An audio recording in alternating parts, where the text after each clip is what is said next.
Okay, सो सबसे पहले हम डेफिनेशन पढ़ते हैं। Cohort study is an observational analytical study in which disease free people are classify according to exposure and then followed over time to see who develop the disease. क्या करते हैं, observational analysis करते हैं, देखते हैं लोगों को कि कितने लोग डिसीज़ फ्री हैं और आर क्लासीफाई अकॉर्डिंग, और वो एक्सपोजर है उनका उस चीज़ पे, तो उसको छांट लेते हैं और फिर उसके बाद उसका पूरा ऑब्जर्व करते हैं, एनालिसिस करते हैं, तो और फिर देखते हैं कि आखिरी में डिसीज़ किसको डेवलप हुई, तो पूरा फॉलोअप लेते हैं इसमें। और सिंपल लाइन में हम बात करें तो एक्सपोजर से डिसीज़ की तरफ चलते हैं। तो पहले क्या होता है कि जो आपकी केस स्टडी जो होती है, एक और स्टडी होती है जिसमें क्या करते हैं, पहले हम देखते हैं कि डिसीज़ हो गई, अब हम उसका जो है कॉज देख रहे हैं कि अच्छा आपका ये कॉज था। मतलब अगर आपने बहुत सारे जो माउथ कैंसर के जो ओरल कैंसर के जो पेशेंट हैं वो आपने सब ढूंढ लिए, ठीक है, अब आप पूछ रहे, और जितने भी लोग जो थे और टैबेको लेते थे और उनको वो चीज़ हो गई, अब आप उनको पूछ रहे हो कि अच्छा आप टैबेको लेते थे तो कितने लोग लेते थे। तो आप पहले क्या कर रहे हो इसमें, और इसमें कोहर्ट में उल्टा है, इसमें क्या कर रहे हैं, शुरू से स्टार्ट कर रहे हो कि जितने भी लोग अभी डिसीज़ नहीं हुई है इन लोगों को, लेकिन अब डिसीज़ के एक्सपोजर में है तो इनका क्या फॉलोअप रहेगा और कितने लोग डिसीज़ होंगे, तो ये स्टार्टिंग से इनका रहता है। तो स्टार्ट विद एक्सपोजर, ये सबसे पहले हम एक्सपोजर से स्टार्ट होता है ये कोहर्ट स्टडी, और फिर एंड होता है जब उनको डिसीज़ हो जाती है तब ये स्टडी एंड हो जाती है। तो इसमें पूरा फॉलोअप चलता है सब लोगों का, और ये क्या बताता है, हमें कैलकुलेट करता है, इंसिडेंस कैलकुलेट करके बताता है कि कितने बढ़ रही हैं रिस्क जो है, जो केसेस बढ़ रहे हैं, और फिर रिलेटिव कंपेरेबल भी बताता है कि नॉर्मल पीपल जो थे और प्लस जो एक्सपोजर में डिसीज़ के थे, तो उन दोनों का कंपेरेटिव स्टडी बता रहा है। तो याद रखो, एक्सपोजर से स्टार्ट होता है, फिर फॉलोअप करो, फिर डिसीज़ करो, ठीक है। तो ऐसा इसके अंदर होता है। तो ये बहुत सारे अलग अलग टाइप्स ऑफ कोहर्ट स्टडी होती हैं, जैसे कि आप क्या करते हो कि प्रेजेंट से फ्यूचर में फॉलो करते हो, यानी कि 2026 में स्मोकर को आपने सेलेक्ट कर दी, कितने लोग अभी स्मोकिंग करते हैं 2026 के अंदर, अब आप उनको 10 साल बाद तक उनको फॉलोअप लेते रहोगे और जो है ना डेटा बनाते रहोगे, और फिर देखोगे कितने लोगों को डिसीज़ हुई, ये सारी चीज़ें उसकी निकालोगे, 10 साल बाद निकालोगे। तो जाहिर सी बात है टाइम भी लगा और इसमें काफ़ी खर्चा भी होता है, और ये लेकिन बेस्ट क्वालिटी डेटा मिलता है। अच्छा, इसका उल्टा कर दो, आप उल्टा ये कर दो, रेट्रोस्पेक्टिव कोहर्ट स्टडी क्या होती है कि आपने क्या करा, रिकॉर्ड निकाला, 10 साल पहले वाले लोगों का रिकॉर्ड निकाला जिनको डिसीज़ हुई थी, और डिसीज़ आउटकम एनालिसिस किया, ठीक है। तो रिकॉर्ड निकाला, 2010 के वर्कर का रिकॉर्ड देखा और डिसीज़ आउटकम एनालिसिस किया। तो ये फास्टर भी है, चीपर भी है, रिकॉर्ड क्वालिटी पर डिपेंड करता है। तो जो पहला था हमारा जो प्रोस्पेक्टिव, देखो प्रोस्पेक्टिव वर्ड से याद रखो, प्रोस्पेक्टिव मतलब प्रॉस्पेरिटी, यानी कि धीरे धीरे तरक्की जो होती है वो, और रेट्रो मतलब पीछे होता है, तो पीछे आप पूरे रिकॉर्ड निकालोगे वर्कर का, फिर उसके डिसीज़ का आउटकम एनालिसिस करोगे, तो ये उल्टा हो गया। तो ये चीज़ इसकी होती है, ठीक है। तो इसमें क्या करना है कि रिलेटिव रिस्क जो है, तो इसमें measures calculated incidents can be calculated because participants are followed over time. तो अगर रिलेटिव रिस्क अगर उसका एक आता है तो यानी कि इसमें कोई नो एसोसिएशन। अब इसका फॉर्मूला ये है कि जिसका आप डेटा निकालने वाले हो उसको ऊपर, उसकी वैल्यू ऊपर रखो, जिसके कंपैरिजन यानी कि जो नॉर्मल लोग हैं उसको नीचे रखो। तो रिलेटिव रिस्क कैसे निकालते हैं कि incidence among expose upon incidence among non expose people. तो अगर रिलेटिव रिस्क मोर देन 1 आती है, यानी कि बहुत ज़्यादा एक्सपोजर इंक्रीजेज रिस्क, यानी कि जितना एक्सपोजर होगा उसका रिस्क उतना ही बढ़ेगा। हम रिस्क निकाल रहे हैं, ठीक है, रिस्क वर्ड याद रखें।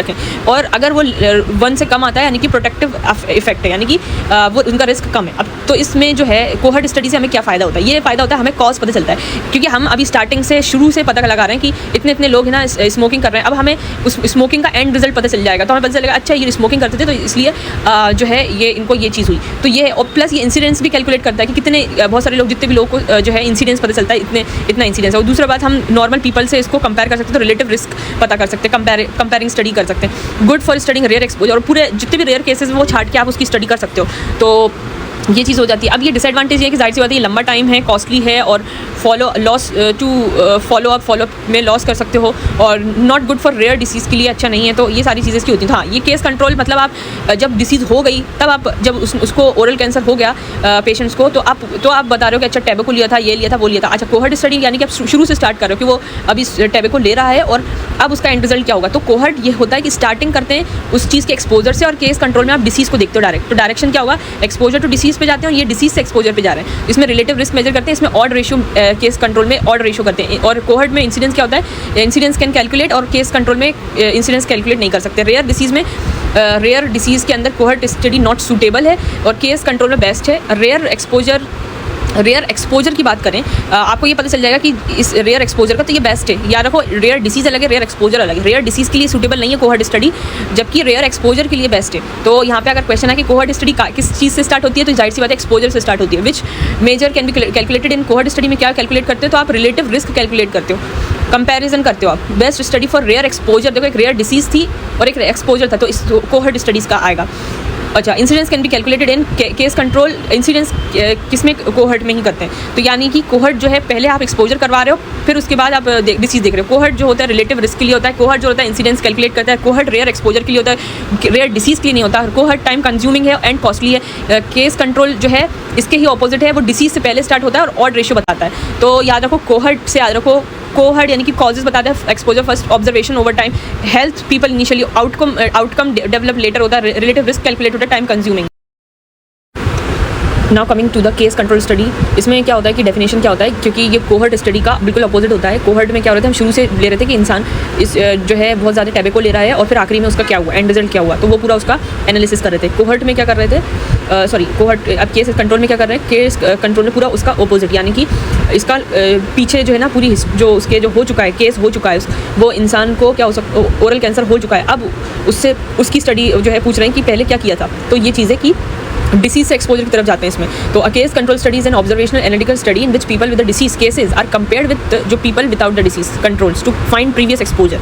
तो डिसीज एक्सपोजर की तरफ जाते हैं। एग्जांपल ये बताया उन्होंने, लंग कैंसर पेशेंट है और केसेस हैं, ठीक है, केसेस आपने केसेस लिए लंग कैंसर पेशेंट, आपने हेल्दी पीपल लिए कंट्रोल्स, ठीक है। तो पता लगा कि किस ग्रुप में स्मोकिंग ज़्यादा थी, ठीक है। अब इसमें की फीचर क्या है कि आपने कहाँ से स्टार्ट करा, डिसीज से स्टार्ट करा, आपने पीछे का देखा, आपने फॉलोअप रिक्वायर्ड नहीं है, इसमें बेस्ट है फॉर रेयर डिसीज़ के लिए कैलकुलेट ऑड रेशियोज़, क्योंकि आप उतने लोगों को ले रहे हैं जो कि जो लोग अफेक्टेड हुए उस चीज़ से, तो उतने लोगों को लिया। और ये कितना फैल रहा है वो इंसिडेंस कैलकुलेट नहीं कर रहा है, क्योंकि न्यू पेशेंट को कैलकुलेट नहीं कर रहा ना, इसलिए कैन नॉट कैलकुलेट रिलेटिव, और रिलेटिव रिस्क भी कैलकुलेट नहीं कर रहा। ये तो डायरेक्ट जब रिस्क हो चुका, उसको डिसीज़ हो चुकी, तो ये दो चीज़ें तो बिल्कुल ही एलिमिनेट हो जाएंगी। अब आता है इसका कि क्या करा, आपने केसेस लिए, पास्ट एक्सपोजर का लिया, और आपने जो नो डिसीज़ वाले हैं पास्ट एक्सपोजर को वो लिया और कंपेयर करा एक्सपोजर इन बोथ ग्रुप्स। अब क्या होता है यहाँ पे मेजर यूज़ होता है ऑड रेशियो, कि आपने AD बाय BC, अगर ये इंटरप्रिटेशन जो है वो 1 आया, यानी कि इसमें नो एसोसिएशन है, अगर 1 से ज़्यादा है तो ज़्यादा रिस्क, ज़्यादा एक्सपोजर इंक्रीज रिस्क, और प्रोटेक्टिव फैक्टर अगर लेस देन 1 आया। एडवांटेज इसकी क्या है कि आपने तो कच्चा चिट्ठा उठाया और पूरे देखे लोग कि इतने लोग अफेक्टेड हैं, और फिर आपने पूछा क्या पहले क्या किया था। तो best study for rare disease के लिए भी है, जैसे कैंसर, ल्यूकेमिया, फास्ट भी है, चीप भी है, और इसमें फॉलोअप की जरूरत भी नहीं है। डिसएडवांटेज क्या है कि ये ना कितना डिसीज़ बढ़ रही है वो इंसिडेंस, क्योंकि आप नई लोगों को नहीं ले रहा, तो पुराने लोगों को ले रहे हो, तो ये चीज़ तो हट जाती है। फिर ये रिलेटिव रिस्क भी जो कंपैरिजन होता है वो भी कैलकुलेट नहीं कर पाता। और दूसरी बात है, रिकॉल बाइस कॉमन है इसमें, और सिलेक्शन बाइस भी कॉमन है, यानी कि आप जो लोग अभी जो है ले रहे हैं, जो लोग ले रहे थे, जो कंज्यूम कर रहे थे टोबैको, वो प्लस जो कर चुके थे, जिनको डिसीज़ हो गई थी, वो उनसे अगर क्वेश्चन पूछोगे कि पहले क्या किया ओरल कैंसर वालों को, तो वो बोलेंगे कि मैं कंज्यूम करता था टोबैको, तो वो ये आंसर देंगे, तो उनकी मेमोरी अच्छी है। लेकिन आप वही सवाल किसी हेल्दी पर्सन से पूछते हो जो कि जो है ले रहा है, तो वो यही आंसर देगा कि मुझे याद नहीं है। तो याद के ऊपर है, ये रिकॉल नहीं कर पा रहे बहुत सारे लोग, तो रिकॉल बाइस कॉमन है इसमें, ये डिसएडवांटेज है, बहुत सारे लोग नहीं बताते। दूसरी बात है सिलेक्शन बाइस कॉमन है, यानी कि यहाँ आप क्या कर, आपने गलत स्टडी कर दी, हो सकता है आपने ऐसा करा हो कि आपने जो कैंसर पेशेंट हैं उनको ले लिया, और प्लस आपने जो हॉस्पिटल के स्टाफ वाले लोग हैं वो तो वैसे भी क्लीन वाले इतने कॉन्शियस रहते हैं, तो वो उठा लिया। तो ये स्टडी आपने दोनों को कंपेरिजन में गलत कर दी। ये जब आप कंपेयर करोगे जो हॉस्पिटल स्टाफ के अंदर प्लस जो लंग कैंसर अफेक्टेड पेशेंट हैं, तो जब उन दोनों की स्टडी करोगे तो आप उसका रेशियो आएगा कि ये 20 गुना ज़्यादा, जबकि 10 गुना ज़्यादा ही जो रिस्क था वो आपने 20 गुना लिख दिया, तो ये गलत हो जाएगी स्टडी। आप अगर कंपेयर भी कर रहे हो तो आपको उसके लेवल की स्टडी करनी पड़ेगी, उस कम्युनिटी के लोगों को उठाना पड़ेगा, उस जो है अगर ये चीज़ मिडिल क्लास में हो रही है तो वो उठाना, अपर क्लास में हो रही है तो उस क्लास को उठाना पड़ेगा। तो ऐसा नहीं कि आपने सेब को सेब से ही कंपैरिजन कर रहे हैं, ऐसा नहीं कि सेब को ऑरेंज से कंपैरिजन कर रहे हो, तो सिलेक्शन बाइस आपने गलत ले लिया, तो ये कॉमन चीज़ होती है, और रिकॉल बाइस भी कॉमन होता है। तो ये इसकी चीज़ें हो गई। तो हमने केस कंट्रोल जब डिसीज़ हुई नहीं थी, जब डिसीज़ हो गई थी, उसको मतलब पीछे जितनी भी चीज़ें थी वो उठाया और पूछा कि अच्छा आपका कॉज ये था, आपने ये लिया था ये। और कोहर्ट यानी कि आप अब वो लोग एक्सपोजर में हैं, तो उनकी स्टडी आप शुरू से लेकर आखिरी तक करोगे, 10 साल के बाद रिजल्ट देखोगे। डायरेक्शन क्या है, पहले डिसीज़ देख रहे हो केस कंट्रोल में, फिर एक्सपोजर देख रहे हो। कोहर्ट में पहले एक्सपोजर देख रहे हो, फिर बाद में डिसीज़ देख रहे हो। मेजर क्या करता है कोहर्ट, रिलेटिव रिस्क, और केस कंट्रोल क्या करता है ऑड रेशियो, क्योंकि आपने खुद ही उठाया ना इतने लोगों को, ऑड लोगों को। फिर इंसिडेंस क्या करा, इंसिडेंस कोहर्ट में देखने को मिलता है, कैलकुलेट कर सकते हैं, लेकिन इसमें क्यों इंसिडेंट नए केसेस थोड़ी ना पकड़े, आपने तो पुराने देखे ना केस कंट्रोल में। फिर आ गया रेयर डिसीज़ के लिए केस कंट्रोल बेहतर है, क्योंकि हाँ आपने रेयर लोगों को तो पकड़ा है, कोहर्ट में तो नए लोगों को ले रहे हो। रेयर एक्सपोजर की बात करें तो हाँ, रेयर एक्सपोजर की बात करें तो केस कंट्रोल इसमें पुअर है, जबकि कोहर्ट बेस्ट है। टाइम की बात करें तो जाहिर सी बात है आप पूरा का पूरा पीछे से स्टार्ट करोगे डिसीज़, जब एक्सपोजर से लेकर डिसीज़ तक, तो वो लॉन्ग प्रोसेस है, वो कोहर्ट है। और जब आप ऑलरेडी जिसको डिसीज़ हो चुकी है तो वो फास्ट उसका एनालिसिस करना फास्ट होता है। तो ये होता है। अब इसका MCQ होता है कि case control study starts with, किससे स्टार्ट होती है केस कंट्रोल में, आखिरी चीज़ से, यानी कि डिसीज से स्टार्ट होती है। अब measure calculated in case control study में क्या मेजर करोगे, जाहिर सी बात है आप जितने लोगों को पकड़ रहे हो, ऑड लोगों को, ऑड रेशियो, रिलेटिव रिस्क नहीं करोगे। Best study for rare disease के लिए तो जाहिर सी बात है केस कंट्रोल रेयर डिसीज़ के लिए, रेयर एक्सपोजर के लिए तो वो वाली चीज़ अच्छी है cohort. Incident can not B calculated इन, जाहिर सी बात है कि इंसिडेंट जो बढ़ रही है चीज़ वो हम कोहर्ट में करेंगे, केस कंट्रोल में नहीं। तो यहाँ पे मोस्ट आस्क बाइसेस पूछते हैं रिकॉल, सिलेक्शन बाइस, और रिकॉल में पेशेंट पास एक्सपोजर गलत या इनकम्प्लीट याद करे तो वो चीज़ रिकॉल बाइस है, और most commonly associated with case control study. और सिलेक्शन बाइस कंट्रोल और केसेस और कंट्रोल का प्रॉपर सिलेक्शन करना, ये जो है गलती हो जाती है इसमें, तो ये सिलेक्शन बाइस है, also common in case control. तो 1 मिनट में केस कंट्रोल डिसीज से स्टार्ट होती है, केस कंट्रोल ऑड रेशियो करती है calculate, case control rare disease के लिए है, केस कंट्रोल चीप और फास्ट है, केस कंट्रोल रिकॉल बाइस है, केस कंट्रोल इंसिडेंस नहीं पता लगाती। तो चीप है, एसोसिएटेड विद बाय ऑड है, start with sick person, exposure check later. Cohort इसके ही अपोजिट है, ठीक है। तो ये चीज़ हो गई इसके अंदर। तो ये 4 पॉइंट जो है वो याद रखने वाले हैं कि best study for rare disease, पहला चीज़ ये है कि रेयर डिसीज़ के लिए बेस्ट स्टडी कौन सी, तो वो केस कंट्रोल है। और जो स्टडी स्टार्ट होती है एक्सपोजर से, तो वो कौन सी, वो कोहर्ट है। Odd ratio is used in case control में, ऑड रेशियो इस्तेमाल होते हैं, जबकि कोहर्ट में रिलेटिव रिस्क इज कैलकुलेटेड। ये 4 पॉइंट्स हैं। अब आता है क्रॉस सेक्शनल स्टडी। तो इसमें डेफिनेशन है कि दोनों चीज़ों को एक साथ आप कर दो, यानी कि एक बंदे को डिसीज़ हुई तो जो आप कर रहे थे कोहर्ट स्टडी में, आप क्या कर रहे थे, एक्सपोजर कर रहे थे, कितने लोग एक्सपोजर हैं उस चीज़ से। और जो केस कंट्रोल था उसमें क्या कर रहे थे आप, कि जो डिसीज़ वाले, जिसको ऑलरेडी डिसीज़ हो गई थी, ओरल कैंसर हो गया था, उनको उनकी पूरी आप एनालिसिस कर रहे थे। इसमें क्या कर रहे हैं, क्रॉस सेक्शनल स्टडी में दोनों चीज़ों को उठा लिया, कोहर्ट को भी उठा लिया और केस कंट्रोल को भी उठा लिया। एक ही वक्त पर एक्सपोजर डिसीज दोनों देखे जाते हैं। तो cross sectional studies and observational study in which exposure and disease are measure at the same point of time, यानी कि कौन स्मोकर है और किसको हाइपरटेंशन है, दोनों इन्फॉर्मेशन एक ही टाइम पर कलेक्ट करी, या फिर कौन जो है टेबेको वाले हैं और कौन ओरल कैंसर वाले हैं, एक ही वक्त पर। इसके की फीचर्स है कि स्नैपशॉट स्टडी है, वन पॉइंट इन टाइम पे, नो फॉलोअप, इसमें जरूरत नहीं है, फास्ट और चीप है, प्रिविलेंस बताता है, तो इसको प्रिविलेंस स्टडी भी बोलते हैं। और can not measure cause effect relationship, can not calculate incidence भी कैलकुलेट नहीं करता, और ये कॉज इफेक्ट रिलेशनशिप भी एस्टेब्लिश नहीं करता। तो ये प्रेजेंट सिर्फ और सिर्फ प्रेजेंट टाइम का बताता है कि कितने एक्सपोज हुए, कितने डिसीज चेकड हुए हैं, एसोसिएशन स्टडीड। इसको प्रिविलेंस स्टडी बोलते हैं क्योंकि हमें बर्डन बताता है, ऑल एग्जिस्टिंग केसेस कितने हैं और total population upon total population into 100। Advantage है फास्ट, चीप एंड फॉलोअप की जरूरत नहीं है, यूजफुल फॉर हेल्थ प्लानिंग के लिए ज़रूरी है, और मेजर प्रिविलेंस बताता है। डिसएडवांटेज है कि ये कैलकुलेट नहीं करता इंसिडेंस का, कितनी नई चीज़ें बढ़ रही हैं, कैन नॉट प्रूव कॉजेशन को भी प्रूव नहीं करता, टेम्पररी रिलेशनशिप अनक्लियर है, एक्सपोजर पहले हुआ है, डिसीज़ पहले हुई है, पता नहीं चल पाता, तो ये चीज़ अनक्लियर होती है इसके अंदर। तो याद रखो कोहर्ट स्टडी क्या है और केस कंट्रोल स्टडी क्या है, और क्रॉस सेक्शनल स्टडी दोनों को मिला दो तो वो है, ठीक है। इसका एमसीक्यू आता है कि cross sectional study is also called, cross sectional study को प्रिविलेंस स्टडी भी बोलते हैं। और इससे क्या पता चलता है, हमें प्रिविलेंस पता चलता है, और हमें exposure and disease are measured simultaneously, different point time पे नहीं बल्कि एक साथ डिसीज को करते हैं, which can not be determined by cross sectional study में कॉज इफेक्ट रिलेशनशिप नहीं पता चल पाता, ठीक है। तो यानी कि 1 टाइम सर्वे है, क्रॉस सेक्शनल है, स्नैपशॉट है, और एक्सपोज और डिसीज दोनों एक साथ पढ़ते हैं। ये प्रिविलेंस को बताता है, फास्ट है, चीप है, फॉलोअप नहीं लेना होता इसके अंदर, इंसिडेंट को कैलकुलेट नहीं करता, और कॉज इफेक्ट को, यही एमसीक्यू आएगा कि क्या नहीं करता है, कॉज इफेक्ट को और इंसिडेंट को नहीं करता। Cheap, rapid, 1 point snapshot study prevalence. तो स्टार्ट होता है ये कोहर्ट एक्सपोजर से स्टार्ट था, केस कंट्रोल डिसीज से स्टार्ट था, क्रॉस सेक्शन प्रेजेंट पॉपुलेशन से स्टार्ट है। दूसरी बात, मेजर क्या करता है cohort, relative risk plus incidence. Cohort क्या करता है, रिलेटिव रिस्क और इंसिडेंस करता है। केस कंट्रोल क्या करता है, ऑड रेशियो करता है, क्रॉस सेक्शन प्रिविलेंस करता है। तो exposure first is cohort, disease first, exposure first, cohort, disease first, case control बताता है, एक्सपोजर डिसीज सेम टाइम पे, क्रॉस सेक्शन स्टडी बताता है, रेयर डिसीज केस कंट्रोल बताता है, रेयर एक्सपोजर कोहर्ट बताता है, प्रिविलेंस स्टडी क्रॉस सेक्शनल। ये बहुत इंपॉर्टेंट टॉपिक है, बाइस कंफाउंडिंग, ये सारी चीज़ें पूछी जाती हैं। तो सबसे पहली बात करते हैं बाइस मतलब क्या होता है। बाइस मतलब की गलती, डेफिनेशन क्या है कि सिस्टमिक एरर होता है स्टडी के अंदर that causes the result to move away from the truth, जो सच्चाई से जो दूर रिजल्ट ले जाए। फॉर एग्जांपल स्टडी में गलती जिसकी वजह से रिजल्ट गलत हो जाता है, मतलब गलती मतलब बाइस। अब बहुत तरह की गलतियाँ हो सकती है, सिस्टमिक एरर हो सकते हैं, क्या क्या हो सकते हैं। एक तो होता है टाइप्स ऑफ बाइस में मोस्ट इंपॉर्टेंट आता है सिलेक्शन बाइस, यानी कि इसका ये है कि आप केस और कंट्रोल या पार्टिसिपेंट्स का सिलेक्शन प्रॉपर नहीं कर रहे, सिलेक्शन ही सही से नहीं करा आपने, केस का प्लस कंट्रोल का। यानी कि आपने क्या करा, वही बात है कि आपने सिटी हॉस्पिटल से कैंसर पेशेंट ले लिया और फिर आपने कंपेयर, मतलब आपको कंट्रोल के लिए आपने वो विलेज के लोग से लिए कंट्रोल स्टडी के लिए, तो दोनों गलत हैं। अगर आपने उस जो है उस एरिया से जो है लिए हैं, तो सेम एरिया से आपको फिर जो है कंट्रोल्स के लोग भी लेने चाहिए थे स्टडी करने के लिए, तो कंपैरिजन फेयर नहीं होगा यहाँ पर। या फिर आप ऐसा भी कर सकते हो कि हॉस्पिटल से पेशेंट ले लो प्लस हॉस्पिटल के स्टाफ वालों को कंपेयर करो उनसे, तो ये भी गलत है। तो ये सिलेक्शन बाइस, गलत स्टडी करिए मोस्ट एसोसिएटेड। और ये हमेशा किसके साथ होता है, केस कंट्रोल स्टडी में ऐसा हो सकता है कि आप गलत स्टडी करो। दूसरी बात आती है रिकॉल बाइस, यानी कि याददाश्त, रिकॉल बाइस।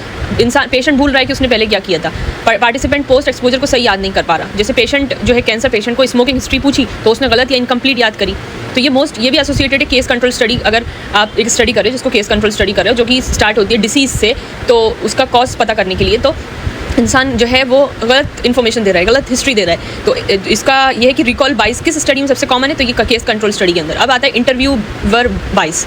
इंटरव्यूअर्स कुछ पार्टिसिपेंट्स से अलग तरह के क्वेश्चन पूछेगा, तो ये रिजल्ट को इन्फ्लुएंस हो जाता है इससे। और एक आता है ऑब्जर्वर बाइस, यानी कि रिसर्चर ऑब्जर्वेशन रिकॉर्ड करते वक्त पर्सनल एक्सपेक्टेशन से इन्फ्लुएंस हो जाए, तो ये भी गलत है। तो ये है कि इसमें जो है 4 तरह के बाइस गलतियाँ हो सकती हैं। सिलेक्शन में गलती हो सकती है, याद करने में इंटरव्यूअर से गलती हो सकती है, ऑब्जर्वर जो है जो रिसर्च कर रहा है उससे गलती हो सकती है। तो रॉन्ग जो सिलेक्शन बाइस से क्या हो सकती है, रॉन्ग पार्टिसिपेंट को आपने सिलेक्शन कर दिया। रिकॉल बाइस में क्या, रॉन्ग मेमोरी ऑफ एक्सपोजर है। इंटरव्यू बाइस में क्वेश्चनिंग एरर हो सकता है। ऑब्जर्वर बाइस में ऑब्जर्वेशन एरर हो सकता है। और कंफाउंडिंग क्या होता है, यानी कि बीच में जो आके सब चीज़ें कंफ्यूज कर देता है ना, बीच में जो है घुस जाता है, जो उसको बोलते हैं कंफाउंडिंग, यानी कि third factor that is associated with both exposure and disease and create a false association, यानी कि बीच में घुसकर असली रिलेशन को कंफ्यूज करने वाला फैक्टर, यानी कि कंफाउंडर। जैसे कि फॉर एग्जाम्पल, क्लासिकल एग्जाम्पल है, मोस्ट इंपॉर्टेंट है कि आपने जो है स्मोकिंग वाले थे, लंग कैंसर हुआ उनको, ठीक है, बट एल्कोहल यूज़ भी स्मोकर्स में ज़्यादा हो सकता है, तो स्मोकर्स में एल्कोहल यूज़ भी तो कर रहा था वो, तो एल्कोहल एक कंफाउंडिंग फैक्टर बन सकता है। कंडीशंस फॉर कंफाउंडिंग मतलब फैक्टर है मस्ट, तो be associated with exposure, be independently associated with the disease, not lie in causal pathway, तो ये चीज़ है इसके अंदर। एग्जाम्पल फॉर एक क्लासिकल एक एग्जाम्पल और ले लेते हैं। फॉर एग्जाम्पल कॉफ़ी जो है, क्या कॉफ़ी हार्ट डिसीज़ हो सकती है, ठीक है, क्वेश्चन है कि क्या कॉफ़ी से हार्ट डिसीज़ हुई, तो एक्चुअली में क्या होता है, कॉफ़ी ड्रिंकर्स में स्मोक मोर, तो ये भी हो सकता है, बहुत सारे लोग स्मोकिंग भी करते हैं, कॉफ़ी भी पीते हैं और हार्ट डिसीज़ भी हो जाती है उनको। तो अगर स्टडी कोई कर रहा है कि कॉफ़ी पीने वालों को हार्ट डिसीज़ होती है और उनको पता नहीं है कि वो स्मोक भी कर रहे हैं, तो स्मोकिंग इज़ अ कंफाउंडर, ये जो है चीज़ों को सच्चाई को दूर ले जा रहा है। तो स्मोकिंग से हुआ है, कॉफ़ी से हुआ, समझ में नहीं आ रहा, तो कन्फ्यूज़ क्रिएट कर रहा है, ये कंफाउंडर है। हाउ टू कंट्रोल कंफाउंडर को, कैसे अपन कंट्रोल कर सकते हैं, कैसे कर सकते हैं, ड्यूरिंग स्टडी डिजाइन आप रैंडमली लोगों को उठाइए। बेस्ट मेथड है कि रैंडमाइजेशन करिए, रिस्ट्रिक्ट करिए, सिर्फ सिमिलर पार्टिसिपेंट चूज करें। ऐसा नहीं कि आप सेब को सेब से कंपेयर करें, सेब को ऑरेंज से कंपेयर ना करें। मैचिंग केसेस ऑफ कंट्रोल को सिमिलर बनाओ, ठीक है, और पार्टिसिपेंट चूज करो तो वो सिर्फ सिमिलर पार्टिसिपेंट चूज करना है। फिर आता है during analysis stratification, statistical adjustment, ठीक है, तो ये एनालिसिस के लिए होता है। During analysis stratification statistically adjustment, तो यहाँ पे देखा जाए तो यहाँ पे देखेंगे अपन कि बाइस वर्सेस कंफाउंडिंग में एक थोड़ा सा देख लेते हैं कि बाइस मतलब गलती होती है, एरर इन स्टडी, और कंफाउंडिंग एक यानी कि थर्ड फैक्टर जो इफेक्ट करता है दो स्टडी के ऊपर। रिजल्ट क्या होता है कि रॉन्ग एस्टिमेट बनता है, ठीक है, बाइस से। कंफाउंडिंग क्या करता है, फॉल्स एसोसिएशन बनाता है। कैन बी करेक्टेड लेटर, क्या बाइस को सही कर सकते हैं, तो बहुत मुश्किल है, बहुत ज़्यादा मुश्किल है, क्योंकि आपने जो है हो सकता है इंटरव्यूअर बाइस हो, ऑब्जर्वर का हो, और जो है आपका सिलेक्शन बाइस गलती हो, ठीक है, तो ये सारी चीज़ें बाइस वाली हो सकती हैं। और कंफाउंडिंग में ऑफन कैन बी एडजस्टेड, यानी कि हम एडजस्ट कर सकते हैं ऑफन। एग्जाम्पल है रिकॉल, हाँ एक छूट गया था, रिकॉल बाइस यानी कि याददाश्त में गलती हो गई है, और इसका एग्जाम्पल है कि कंफाउंडिंग यानी कि स्मोकिंग ए कंफाउंडर। अब ये आता है कि क्या एमसीक्यू होते हैं, तो रिकॉल बाइस मोस्ट कॉमन किस में होती है, केस कंट्रोल में होती है, ठीक है, रिकॉल गलती होती है, रिकॉल बाइस तो वो केस कंट्रोल में होती है। फिर आता है wrong selection of cases and control is selection bias बोलते हैं उसको।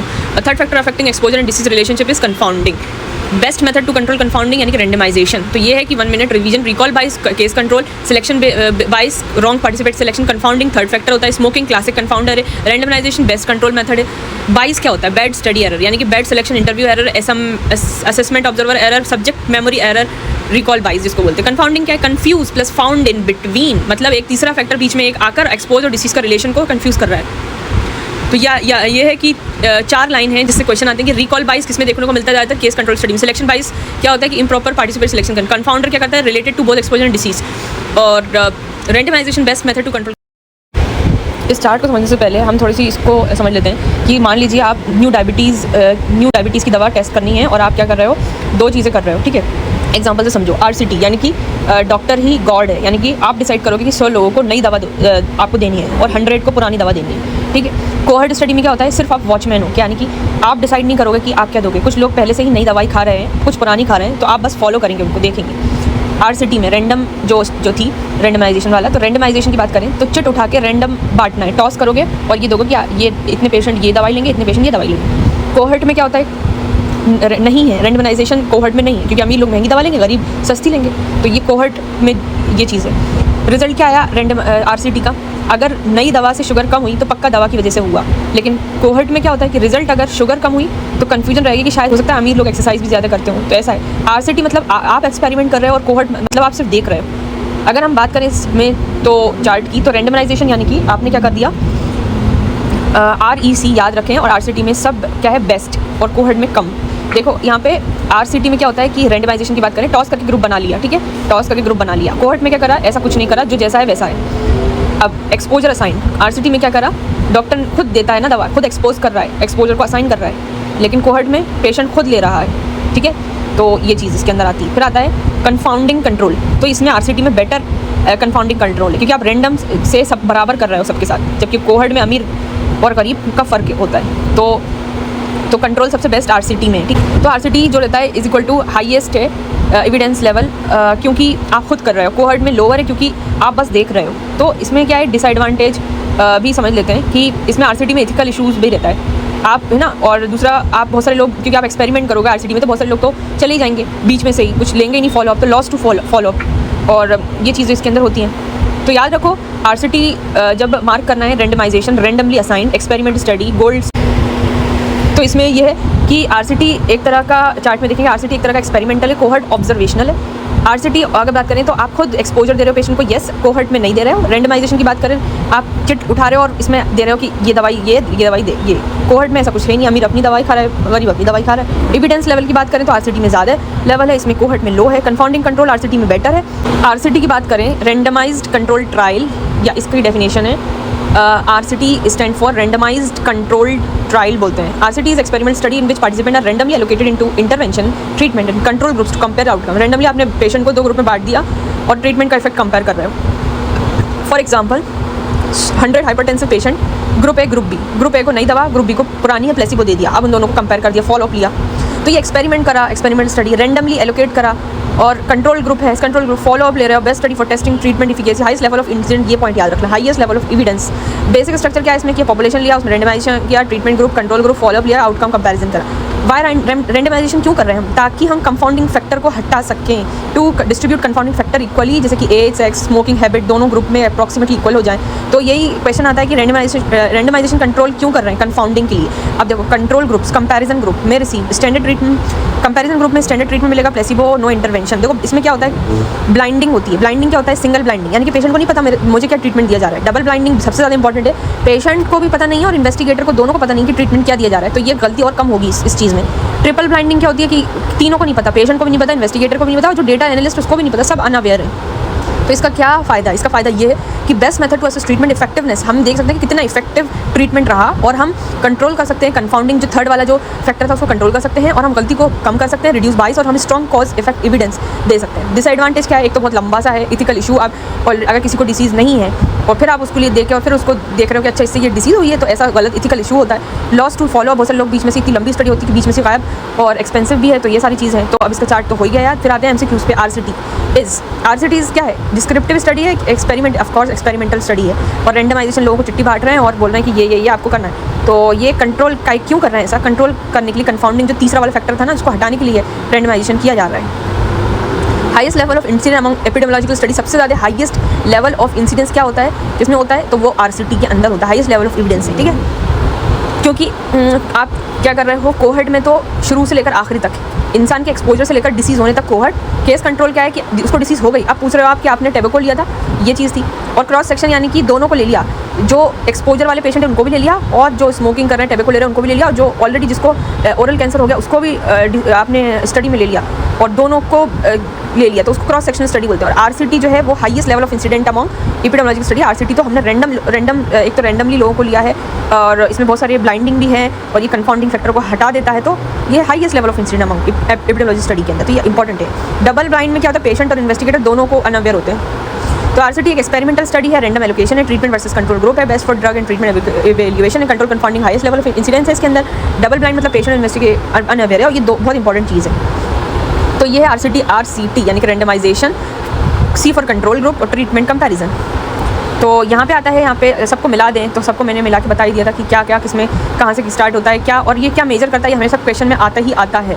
ये बहुत ज़रूरी है कि देखो कोहर्ट क्या बताता है, कितने पेशेंट एक्सपोज हैं उस चीज़ से वो बताता है। केस कंट्रोल क्या होता है, ऑलरेडी उसको डिसीज़ हो गई, आप पूछ रहे हो कि क्यों आप टैबेको लेते थे क्या, तो आप डिसीज़ से स्टार्ट कर रहे हो, ठीक है। क्रॉस सेक्शन में दोनों चीज़ों को ले लिया आपने, पूरी प्रेजेंट पॉपुलेशन को ले लिया भाई, जो डिसीज़ से हैं भी और जो जिसको हो गई वो भी। आरसीटी में क्या कर रहे हैं आप, रैंडमली ग्रुप्स को उठा रहे हो। तो ये चीज़ें क्या बताती है, कोहर्ट क्या बताती है, हमें रिलेटिव रिस्क बताती है। कोहर्ट हमें रिलेटिव रिस्क बता रही है। केस कंट्रोल क्या बता रहे हैं हमें, आपने ऑड लोगों को तो लिया है, जिसको डिसीज़ हुई है उसको ही तो लिया, तो ये ऑड रेशियो को ही तो बताएगा। क्रॉस सेक्शन क्या बता रहे हैं, क्योंकि आपने दोनों को ले लिया तो आपको ये प्रिविलेंस बताएगा, बहुत इंपॉर्टेंट चीज़ है ये। क्रॉस सेक्शन को प्रिविलेंस स्टडी भी बोलते हैं। और आरसीटी क्या बताएगा, ट्रीटमेंट का इफेक्ट। ये हमें डिसीज़ एक्सपोजर कुछ नहीं बताएगा, आरसीटी हमें ट्रीटमेंट का इफेक्ट बता रहा है।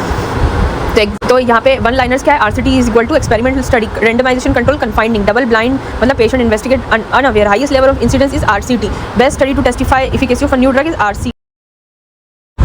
तो one of the most important topic in PSM is iceberg. अब इसमें डेफिनेशन है कि आइसबर्ग फिनोमेनन क्या होता है और हमें स्क्रीनिंग की जरूरत क्यों पड़ती है। स्क्रीनिंग मतलब जो डिसीज़ जो है जो सामने नहीं आ पा रही, जो कि हिडन है, सब क्लिनिकल केस है, करियर स्टेज चल रही है, लेटेंट है, फिर भी डिसीज़ फैलती जा रही है, तो उसका स्क्रीनिंग करते हैं कि कहीं लोगों को सिम्टम शो नहीं हो पाते लेकिन उनको डिसीज़ होती है। तो उसी तरीके से जब पानी में आप देखोगे कि पहाड़ रहता है, पानी के अंदर जो चट्टान होती है, चट्टान जितनी दिखती है ऊपर जो उसकी टिप दिखती है, ज़रूरी नहीं कि सिर्फ वो इतनी ही हो, और उसका पोर्शन आधा नीचे भी रहता है, पानी के नीचे, और कभी कभी वो ज़्यादा ही बड़ा पोर्शन होता है, जितना हमें ऊपर दिख रहा है उससे कहीं ज़्यादा बड़ा होता है। तो उसी तरीके से आइसबर्ग को भी उसी से कंपेयर करके बताया कि जो आपको चट्टान का जो पोर्शन दिख रहा है वो तो आपने डायग्नोस कर लिया, लेकिन जो डायग्नोस नहीं हुआ, जो अनडायग्नोस्ड है, सब क्लिनिकल केस है, हिडन है, कैरियर स्टेज है और लेटेंट छुपा हुआ है, तो वो भी केस एग्जिस्ट करते हैं कम्युनिटी के अंदर। तो सिंपल लाइन में क्या है कि जो केसेस हमें दिखते हैं वो सिर्फ आइसबर्ग का टिप है और असली केसेस उससे कहीं ज़्यादा होते हैं। तो वही इन्होंने बताया है कि क्या है कि विजिबल केस जो पानी के ऊपर हमने डायग्नोस कर लिया, वो हमें दिख रहे हैं, लेकिन बहुत सारे large number of cases hidden है, जो सब क्लिनिकल केसेस है, कैरियर है, अनडायग्नोस्ड है, लेटेंट इन्फेक्शंस केसेस हैं, ये सारी चीज़ें हैं। तो इंपॉर्टेंट कंपोनेंट्स क्या है कि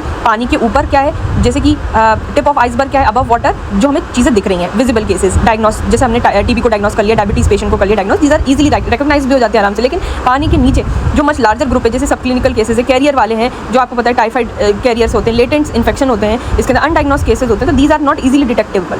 तो ये इंपॉर्टेंट क्यों है, because the true burden of disease, क्योंकि हमारे पास बोझ है कि भैया जो डिसीज़ है वो तो फैलती जा रही है और हम उसको डायग्नोज नहीं कर रहे। तो true burden of disease often much greater than the reported burden, मतलब जो चीज़ हमें लोग बाग आके बोल रहे हैं कि हम ये डिसीज़ है वो तो सही है, वो हमारे ऊपर इतनी बर्डन नहीं है, बल्कि जो नहीं जिसके सिम्टम ही नहीं शो हो पा रहे हैं, तो वो चीज़ तो हमसे हिडन है ना। तो डिसीज़ शोइंग आइसबर्ग फिनोमेनन, जैसे कि कॉमन एग्जांपल होते हैं tuberculosis, diabetes, hypertension, hepatitis, poliomyelitis, HIV infection, ये सारे शोइंग वाली चीज़ें। लेकिन इनमें से सबसे इंपॉर्टेंट है कि पोलियोमाइलाइटिस फेवरेट एग्जाम्पल है, पोलियोमाइलाइटिस, क्योंकि जिसको जरूरी नहीं पैरालिसिस, जो पैरालिसिस है वो तो दिख रहा है, लेकिन बहुत सारे लोगों को पैरालिसिस नहीं हो पाता पोलियोमाइलाइटिस में, लेकिन वो फिर भी बुखार नहीं आता, फिर भी वो उस चीज़ के पोलियोमाइलाइटिस से अफेक्टेड होते हैं। तो ये क्लासिकल एग्जांपल है आइसबर्ग फिनोमेनन का। रिलेशन विद स्क्रीनिंग की बात करें तो इसको जब स्क्रीनिंग कोई करेगा तो आपको हिडन केसेस मिलेंगे, अर्ली डिसीज मिलेगी, सब क्लिनिकल डिसीज मिलेगी। तो for iceberg phenomenon is one of the major justification for screening program. अब इसका अगर देखें एमसीक्यू, तो आइसबर्ग फिनोमेनन रिफर्स टू कौन से केसेस दिखते हैं, तो जाहिर सी बात है विजिबल केसेस सिर्फ नहीं दिखते, सिर्फ हिडन केसेस भी नहीं दिखते, बल्कि दोनों ही दिखते हैं ना, बल्कि विजिबल केस तो एक रिप्रेजेंट है, एक स्मॉल फ्रैक्शन है टोटल डिसीज का। तो ये आंसर सही है, एपिडेमिक से कोई लेने देना नहीं है। Classic example of iceberg phenomenon क्या होता है, poliomyelitis. The submerge portion of iceberg phenomenon, जो डूबा हुआ पार्ट है वो क्या है, हिडन और सब क्लिनिकल केसेस हैं। Iceberg phenomenon support the need for screening. तो इस केस में स्क्रीनिंग इज द बेस्ट चीज़, क्योंकि सर्जरी भी नहीं है, रिहेबिलिटेशन भी नहीं है, क्वारंटीन भी नहीं है। क्वारंटीन किसका करोगे, आपको कुछ पता ही नहीं है डिसीज सब क्लिनिकल केसेस का, तो आप क्या क्वारंटीन करोगे। तो स्क्रीनिंग सबसे ज़्यादा इंपॉर्टेंट है। तो याद रखो कि टाइप ऑफ आइसबर्ग क्या है, डायग्नोस केसेस, अंडर वाटर क्या है, hidden cases. Hidden part is greater, जो पोर्शन छुपा हुआ है वो ज़्यादा है विजिबल पार्ट से। क्लासिकल एग्जांपल क्या है, poliomyelitis. Screening help detect hidden cases. तो आइसबर्ग से याद कर लो कि इनविजिबल केसेस हैं, कैरियर है, सब क्लिनिकल डिसीज है, below water enormous hidden burden है, रियल डिसीज बर्डन है और ग्रेटर देन विजिबल।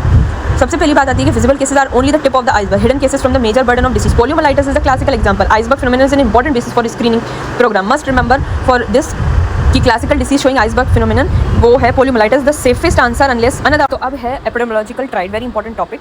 तो एपिडेमियोलॉजिकल ट्राइड की अगर हम डेफिनेशन की बात करें तो the epidemiological triad is a model used to explain the causation of disease through interaction of 3 factor. देखो 3 फैक्टर का बताया, एजेंट, होस्ट और एनवायरमेंट। एजेंट कौन है कि डिसीज का कॉज, जैसे कि बैक्टीरिया, वायरस और पैरासाइट, और होस्ट कौन है, हम हैं होस्ट, इंसान या फिर एनिमल जिसको डिसीज होती है, और एनवायरमेंट यानी कि बाहरी हालत जो डिसीज को हेल्प करते हैं, जैसे हवा, पानी, गर्मी, सर्दी, ये हाइजीन, ये सब बाहरी हालत जो डिसीज को हेल्प करती है। तो सिंपल लाइन है कि ये जब agent plus susceptible host plus favourable environment तीनों एक साथ मिल जाते जाते हैं। तो जैसे कि फॉर एग्जांपल एजेंट है माइकोबैक्टीरियम लेप्रे, ठीक है, और होस्ट क्या है, लो इम्यूनिटी माल नरिश पर्सन है, जिसकी इम्यूनिटी बहुत कमजोर है और बहुत ज़्यादा माल नरिश्ड है। एनवायरमेंट क्या मिल गया कि वो ओवर क्राउडिंग और पुअर हाइजीन और कोल्ड क्लाइमेट में रहता है, पता है कोल्ड क्लाइमेट में रहता है, ओवर क्राउडिंग जगह और पुअर हाइजीन में। तो एपिडेमियोलॉजिकल ट्राइड कहता है अगर तीनों फैक्टर बैलेंस में है तो डिसीज नहीं होगा। हम कंट्रोल करते हैं एजेंट को एंटीबायोटिक से, होस्ट को न्यूट्रिशन से और एनवायरमेंट को सैनिटेशन से। तो ये तीनों चीज़ें होती हैं। तो disease develop when all three factor interact. Agent the factor that cause disease, जैसे कि bacteria, virus, फंजा, parasite, example tuberculosis, bacillus, TB, bacillus, HIV। और आता है केमिकल में आर्सेनिक, लेड, पेस्टिसाइड, ये सारे केमिकल्स हैं। फिजिकल में क्या है कि heat, cold, radiation, noise. Nutrition में क्या है, न्यूट्रिशन में क्या है, विटामिन डेफिशिएंसी, प्रोटीन डेफिशिएंसी हो सकती है किसी को। होस्ट अपन लोग या फिर एनिमल, द पर्सन और animal that can develop the disease. Host factor age, sex, genetic, immunity, nutrition, occupation उसका क्या है, habit. 2 people expose to TB, ठीक है, अगर एक एक्सपोज हुआ 1 डज नॉट। डिफरेंस क्या है होस्ट फैक्टर का कि एक की इम्यूनिटी ज़्यादा होगी, एक की इम्यूनिटी कम होगी, तो बहुत ज़्यादा फैक्टर्स अफेक्ट करते हैं। एज करती है, genetics, immunity. Environment external condition affecting disease occurrence, जैसे कि क्लाइमेट, टेम्परेचर, ह्यूमिडिटी। फिजिकल जैसे बोला कुछ जो है डिसीज क्लाइमेट के हिसाब से भी होते हैं, ह्यूमिडिटी, फंगस हो जाती है ज़्यादा, ह्यूमिड इन्वायरमेंट होता है। टेम्परेट रीजन में भी ज़्यादा होते हैं। कोल्ड इन्वायरमेंट में। बायोलॉजिकल इन्वायरमेंट क्या है कि मॉस्किटो है, एनिमल है, plants. Social environment, poverty, education, housing, sanitation. अच्छा, एग्जांपल ऑफ एपिडेमियोलॉजिकल ट्राइड बताइए कि मलेरिया एजेंट है, प्लाज्मोडियम, और होस्ट ह्यूमन है, इन्वायरमेंट मॉस्किटो ब्रीडिंग साइट। जब जमा हुआ वाटर रहता है इसका कितना एड्स आते हैं, कहीं भी ऐसा जो है स्टेगनेंट वाटर नहीं रखना चाहिए, तो हर चीज़ को फेंकना चाहिए। तो ये सारी चीज़ें, ये बहुत अच्छा एग्जांपल। ट्यूबरक्लोसिस में बताया कि माइकोबैक्टीरियम ट्यूबरक्लोसिस, और उस बंदे की इम्यूनिटी कम थी, और इन्वायरमेंट था कि वो बहुत ज़्यादा over crowding, poor high ventilation में रहता था। तो इंपॉर्टेंस क्या है कि इंपॉर्टेंस है कि हेल्प अंडरस्टैंड कि डिसीज़ का कॉजेशन क्या है, प्रिवेंशन कैसे करें और कंट्रोल मेजर कैसे करें। तो प्रिवेंशन ये है कि आप एंटीबायोटिक करो, डिसइंफेक्टेंट करो अगर आपको एजेंट को करना है, और हमें करना है तो हमें वैक्सीनेशन करना होगा, हमें न्यूट्रिशन पे ध्यान देना पड़ेगा, और अगर हमें एनवायरमेंट का करना है तो हमें वेक्टर को कंट्रोल करना पड़ेगा, सैनिटेशन करना पड़ेगा। तो एपिडेमियोलॉजिकल ट्राइड कंसिस्ट ऑफ क्या करते हैं, 3 चीज़ें। एक तो डिसीज़ का कॉज क्या है, एजेंट क्या है, और एक हम खुद या फिर एनिमल, और इन्वायरमेंट, आबो हवा। इन मलेरिया द एजेंट क्या है, प्लाज्मोडियम। ओवर क्राउडिंग में TB is an example of environmental factor का एग्जांपल है, याद रखना। इम्यूनिटी इज अ क्या है, इम्यूनिटी एक होस्ट फैक्टर है। तो एजेंट क्या है, cause of disease, host, person at risk, environment, surrounding, disease, interaction of all 3। Malaria agent, Plasmodium, host, human, environment, mosquito breeding. TB में क्या है, माइकोबैक्टीरियम, ट्यूबरक्लोसिस, होस्ट है, लो इम्यूनिटी, एनवायरमेंट, ओवर क्राउडिंग। ये बहुत इंपॉर्टेंट चीज़ है। उसके बाद आता है कि इसके अंदर एजेंट, होस्ट और environment. Agent cause of disease, host receive disease, environment support करती है डिसीज़ को। तो सबसे पहले याद रखो एपिडेमियोलॉजिकल ट्राइड में कि जो एजेंट प्लस जो तीनों का ट्राइड बन जाए, तीनों का, ठीक है। Disease occur when all 3 interact, और इम्यूनिटी इज इक्वल टू मतलब होस्ट फैक्टर, ओवर क्राउडिंग एक एनवायरमेंटल फैक्टर है, प्लाज्मोडियम एजेंट ऑफ मलेरिया का, और प्लाज्मोडियम इज़ अ वेक्टर है, नॉट द एजेंट। ये भी सबसे इंपॉर्टेंट चीज़ है कि मलेरिया जो है जो मॉस्किटो है वो नहीं फैला रहा, बल्कि उसके अंदर क्या है, प्लाज्मोडियम वो फैला रहा है। तो ये तो एक तरह का वेक्टर है, एक तरह का ट्रांसपोर्टेशन है, यानी कि आप बस है, बस के अंदर इंसान इधर से उधर जा रहे हैं, तो इंसान जो है वो अपना काम कर रहे हैं। जो है बस है तो सिर्फ एक जरिया है इधर से उधर ले जाने का। तो मॉस्किटो उसका एक वेक्टर है, एजेंट नहीं। एजेंट जो है जो डायरेक्ट अटैक कर। ओके, लेवल्स ऑफ प्रिवेंशन जो PG में हमेशा सबसे ज़्यादा रिपीट होता है, और हम इसको बस लाइटली ले लेते हैं। सबसे बहुत ज़्यादा important, one of the most important topic है। इससे पूछे जाते हैं क्वेश्चन कि vaccination belong to which level, screening belong to which level, rehabilitation किस लेवल पे बिलोंग करता है। तो सबसे पहले इसकी अगर बात करें हम, तो ये मेजर करता है आपका प्रिवेंट डिसीज और detect it early, limit disability and restore function. तो इसको याद रखो कि PPSTR, देखो PP स्टार याद रखो, PP स्टार। अब वो क्या है, देखो PP स्टार मतलब कि देखो आपने क्या करा, इसमें बहुत सारी चीज़ें हैं, लेवल इसके बहुत सारे लेवल क्या है, एक प्राइमोडियल लेवल, एक प्राइमरी, सेकेंडरी, टर्शरी और एक रिहेबिलिटेशन। देखो बहुत इजी है। देखो इसमें प्राइमरी तो नहीं बोला ना, प्राइमोडियल बोला। तो प्राइमोडियल मतलब रिस्क फैक्टर पैदा ही ना हो, तो ऐसी टाइमिंग कि डिसीज से पहले, बहुत पहले आप उस चीज़ को कंट्रोल कर लो। जैसे कि आप एजुकेशन दे रहे हो स्कूल में, एंटी स्मोकिंग की, हेल्दी लाइफस्टाइल का प्रमोशन कर रहे हो, ये सारी चीज़ें आप कर रहे हो, तो वो आ गया प्राइमोडियल। इसमें बिल्कुल प्राइमरी में बिल्कुल कंफ्यूज नहीं होना चाहिए कि व्हाट इज़ दैट, ठीक है।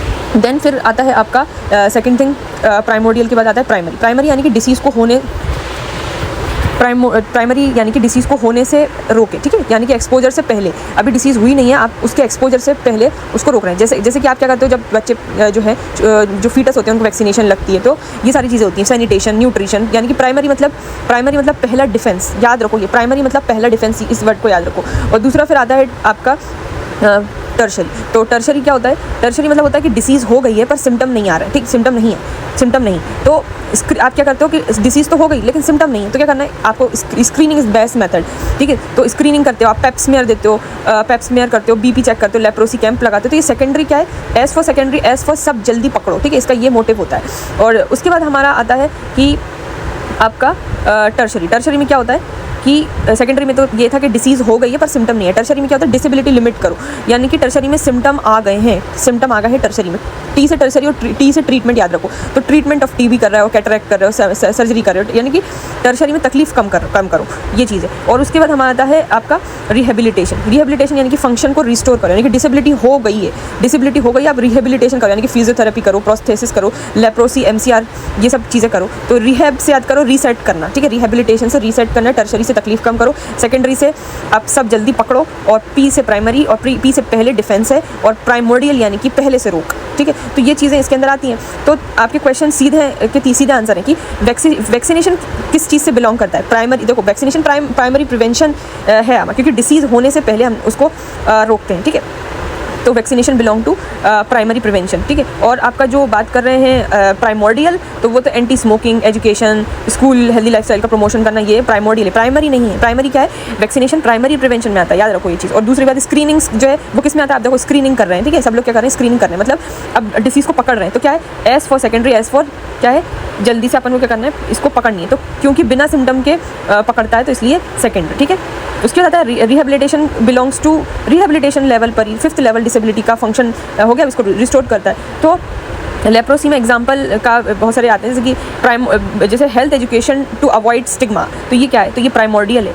BCG वैक्सीन, ये क्या है, ये प्राइमरी है। Nerve palpation camp, skin smear screening, तो ये सेकेंडरी में, क्योंकि ये ढूंढ रहे हैं। अब टर्शरी, ये MDT treatment to prevent deformity, देखो डिफॉर्मिटी कर रहे हैं, तो ये टर्शरी, देखो ट्रीटमेंट की बात आती है तो टर्शरी, टी से ट्रीटमेंट। अब आता है MCR footwear for anaesthetic feet self care training, तो ये रिहेबिलिटेशन, यानी कि उसको हो चुका है वो, अब उसको बस एनेस्थेटिक फीट पे उसको क्या कर रहे हैं, MCR फुटवेयर करवा रहे हैं, तो ये रिहेबिलिटेशन है। तो ये चीज़ें कि लेप्रोसी में हम 5 लेवल यूज़ करते हैं। एक तो प्राइमोडियल में स्टिग्मा हटाते हैं, प्राइमरी में BCG देते हैं और सेकेंडरी में कैंप लगाते हैं, टर्शरी में MDT ट्रीटमेंट देते हैं, और रिहेबिलिटेशन में उसको स्लीपर्स फुटवेयर जो है वो देते हैं, तो MCR। तो ये बहुत ज़्यादा इंपॉर्टेंट होता है। अभी देखो इसमें आते हैं कि डेफिनेशन है कि level of prevention are measure taken to prevent disease detected early, limit disability and restore function. देखो प्राइमोडियल प्रिवेंशन में क्या है, definition prevention of the emergency of risk factor themselves, ठीक है। तो यहाँ पे आप जितनी भी इमरजेंसी रिस्क फैक्टर, जितनी भी रिस्क, कोई भी चीज़ जो डिसीज़ कॉज करते हैं, वो सारे आप रिस्क को हटाने का काम कर रहे हैं। प्राइमोडियल मतलब आने ही मत दो, पास ही मत आने दो। तो anti smoking, education, lifestyle, obesity, ये सब रिस्क फैक्टर को ही डेवलप होने से रोक दो, मतलब जड़ से बिल्कुल हटा दो। अब प्राइमरी में क्या होता है, बहुत ज़्यादा इंपॉर्टेंट है ये, क्योंकि बहुत ज़्यादा क्वेश्चन में आता है ये, और हमेशा इम्यूनाइजेशन का पूछते हैं कि इम्यूनाइजेशन कौन से लेवल में आता है। तो आप इम्यूनाइजेशन कर रहे हो, यानी कि एक्शन ले रहे हो, एक्शन टेकन बिफोर डिसीज। अगर आप एक्शन में आ गए हो, एक्शन कर रहे हो, तो प्राइमरी उसमें आ गए, प्रिवेंट अकरेंस ऑफ डिसीज, ठीक है, प्रिवेंट कर रहे हो, प्रिवेंशन कर रहे हो, आप प्रिवेंशन कर रहे हो, वैक्सीनेशन कर रहे हो, सेफ ड्रिंकिंग वाटर, प्रॉपर। देखो ये सारे एग्जांपल बहुत इंपॉर्टेंट है, क्योंकि वो सारे उठ के आपके MCQ में जाएंगे कि मॉस्किटो कंट्रोल क्या है, मॉस्किटो कंट्रोल क्या है, प्राइमरी प्रिवेंशन। हेल्थ एजुकेशन क्या है, प्राइमरी प्रिवेंशन। प्रॉपर न्यूट्रिशन क्या है, प्राइमरी, क्योंकि आप न्यूट्रिशन दे रहे हो, एजुकेशन दे रहे हो, कंट्रोल कर रहे हो, वाटर ड्रिंकिंग को सेव कर रहे हो, वैक्सीनेशन लगा रहे हो, कि आप पहले से कंट्रोल कर रहे हो, पहले से प्रिवेंट। ये जब भी ये चीज़ें हैं तो आप लिख दो, प्रिवेंट कर रहे हो, आप पहले से ही इन सब चीज़ों को, डिसीज आने से पहले ही प्रिवेंट कर रहे हो, ठीक है। तो इम्यूनाइजेशन किस में आता है, प्राइमरी प्रिवेंशन है। सेकेंडरी प्रिवेंशन की बात करें तो डेफिनेशन है कि early diagnosis and prompt treatment.